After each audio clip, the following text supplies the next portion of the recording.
Well, hello to you today. We are going to look today at Psalm 126. It's our lectionary psalm for this week.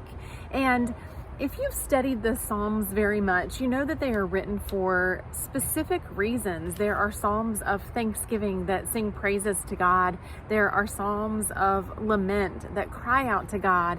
And then there's a series of Psalms that are Psalms of ascent. So as the Israelites were traveling to Jerusalem for high holy days, they had these series of Psalms that they would sing in anticipation of this time of worship.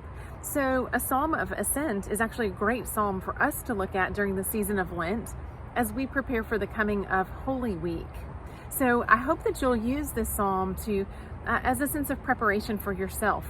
And I learned a couple of things as I was reading through our devotionals book for this psalm, that different translations use different tenses to translate the psalm. So some translations of scripture use all past tense, making this a psalm of thanksgiving, thanking God for what God has already done.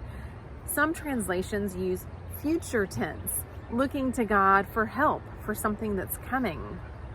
And then many translations of scripture split the difference so that the first 3 verses of the psalm are written in past tense, thanking God for what God has already done. And then the final 3 verses switch to future tense in calling out to God, asking for God's help. So you looked up a couple of different translations of this psalm, and I sometimes love looking at the Message because it just really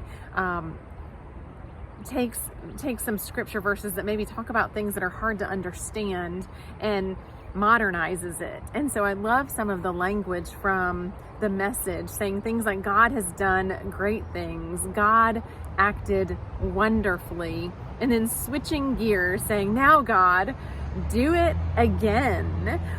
Some of the specific verses say, let those who have planted in dry land benefit from a bountiful harvest, so that they can only thank God for what God has done, because it couldn't have happened any other way. Well, as I said, I hope you'll use this psalm as a psalm of ascent, a psalm of preparation for the coming of Holy Week. Maybe make a list of some of those things that God has done in your life, and then cry out to God with your prayers. What are you asking of God today?